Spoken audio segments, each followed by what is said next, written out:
Click. Hello everyone, this is Taka from Bigheadtaco.com, and I'm here again with John Lehmann. Now John, we are at the Star Ferry terminal here on the Tsim Sai Choi side. Kowloon side, yes. No, Kowloon side. And one of the things I wanted to do with you here in Hong Kong was to sort of follow the process of a photojournalist and how you pick ideas and what it is that you actually do.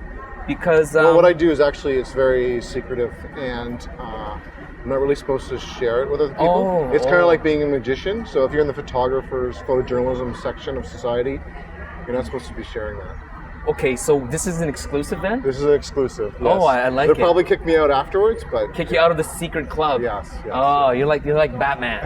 And All kidding aside, yes. I thought this was an excellent idea too, because I think there is a lot of mystery surrounding how photojournalists work and how I work. I know people often want more insight into how I work, and I thought, yeah, why not find something simple that is accessible and would be interesting, and you guys could tag around for a little bit of the journey. Yeah, exactly. And this is kind of an iconic, like Hong Kong, the harbor. There's probably, how many ferries you think? Hong Kong has 3 modes of transportation: road, rail, and water. Yeah. You can get to anywhere in Hong Kong by water, just about. Yes. And then all the ferries hook up to other forms of public transportation. So exactly.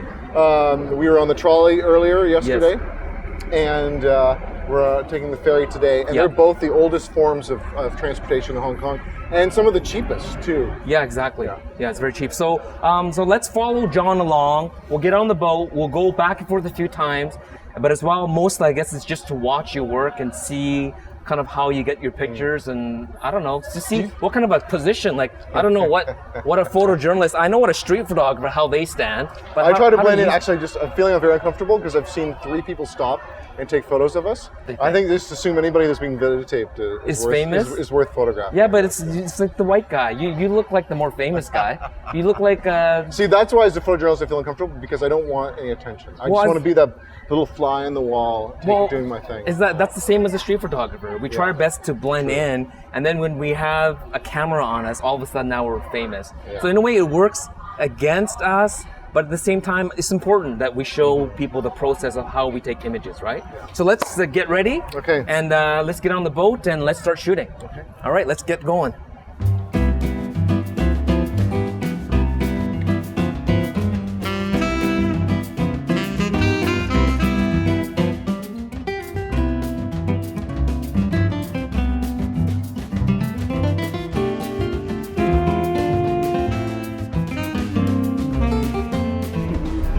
John, I know it doesn't make much of a difference what lens you use. What lens did you choose to use?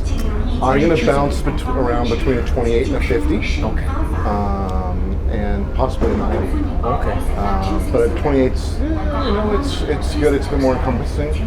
But 50's great if you want to isolate. So you have a 28 on right now? I got a 50 on right now, actually. 51.4, yeah. I'm using this Leica M Monochrom from which Leica has donated to me to use for a week. Temporarily. Donated temporarily. For this project. Yeah. As I have the D-Lux 109. Right. Is it also on loan? It's a 24 to 70 range. So basically I'm getting a 24, 28, 35, 50, and a 75. Right. So anyway. The 50 is great. I mean, you could almost do this whole thing on a 50, but I'm going to mix it between a 50 and a 28. I think 28 is great for it gets you a little bit closer to things, less compressed, separates the background from the foreground. All right, excellent. I love these windows here because you shoot through the window and you can isolate frames, things like the junk boats. Yeah, that's true. And this isn't summer, and it's still like... I know, I'm sweating. You're sweating, and... I sweat every time I work. Really? It would help if I had a hat. I think so. But it's covered. I forgot that there's not an open air... Downstairs is a bit more open air. Oh, okay. All right, but let's keep on shooting here. Yeah.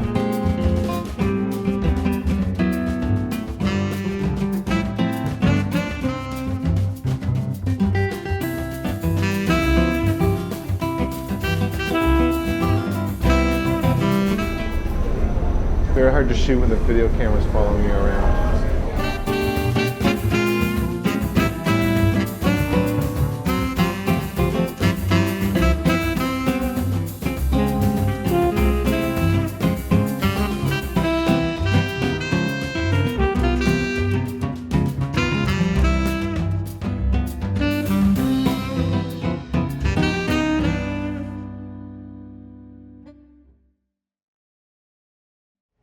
All right, so John, we've gone back and forth quite a few times. You got the pictures that you wanted. Are you satisfied? Yeah, I think so. I'll probably go back a couple more times. Couple more times? Since Yeah. we're here, I've got the time.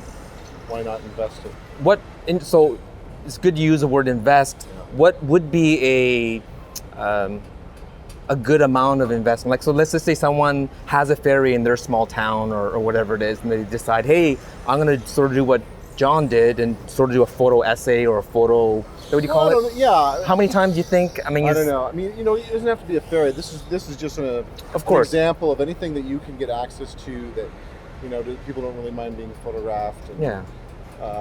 I think is good.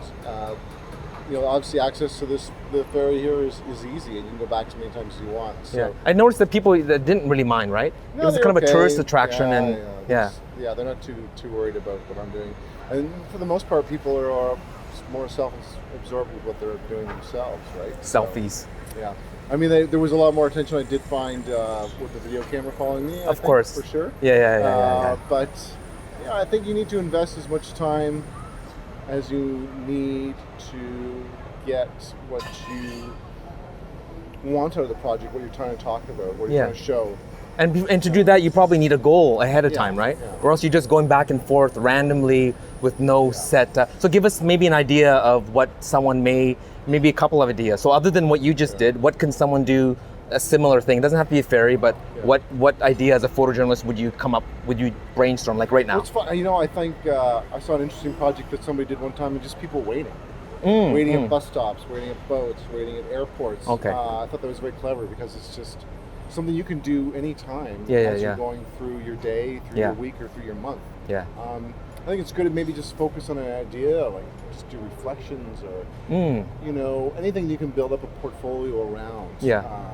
You could come to Hong Kong and you could do different modes of transportation. I think that would be an interesting project too. Yeah. I don't know, you could do classic cars if you really wanted to. Exactly. I think you just find something that you're passionate about. I mean, for me, I love the Star Ferries, and I spent a long time on them, and so it was fun to work on this. Yeah, and do you find then that a little bit, I mean, you talked a little bit about how when you lived here and you took it all the time, a lot of what you do then is based on your own story? Because I mean, if there was another photojournalist from some other newspaper or magazine and they came to Hong Kong, they would probably just pick their own stories, right? Yeah.